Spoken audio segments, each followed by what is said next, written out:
সকালে মোবাইলের মাধ্যমে মোবাইল ফোনে শুনতে পেরেছিলাম যে এখানে একটা লাশ পাওয়া গেছে। আমরা এখানে আসছি, তার সাথে সাথে আমার থানা পুলিশ সহ আমরা সবাই চলে আসছি। এখানে এসে দেখলাম যে একটা লাশ স্বামী কর্তৃক তার স্ত্রীকে হত্যা করা হয়েছে। হত্যা করে পাশে টয়লেটে লাশ ফেলে রাখা হয়েছে। লাশ উদ্ধার করেছি।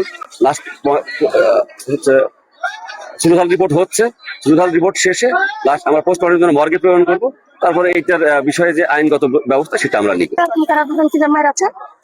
এখন মেয়ের আছে, এখন আমরা তো আর দেখিনি, আমাদের বাড়ি তো দূরে। এখন এসে দেখছি যে মানুষের মুখে শুনছি যে কাল দেখেছি ভালো সন্ধ্যার সময় রাইতে মেরেছে।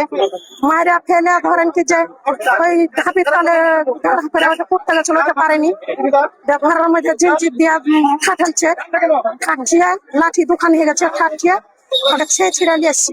গোটা রাস্তাতে ছেয়ে ছিঁড়ে আইনা পায়খানাতে ঢুকেছি। আমাদের যা হইলো ধরেন তো কিভাবে মেরেছে আমরা তো ই করিনি। আমরা আসছি তো দেখছি কি এরকম রক্ত রক্ত সবকিছু পড়ে আছে। তখন আমরা বললাম কি তাজরিনের মাথা হইতে মেরে ফেলে গেছে।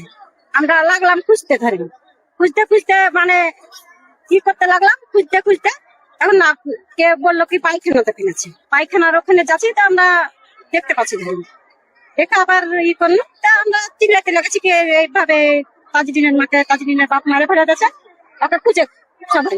তখন সব মানে বাইরে আমরা ছেলে মানুষকে পাঠিয়ে দিলাম, আর আমরা মহিলা মানুষ এখানে থাকলাম, নাচ খেলাম। আবার সব জানতে পারলে ধরেন জানা আবার আসে সবাই দেখে, এই তো দেয়া আমার দেওয়াকে আমরা খুঁজে পাই করি।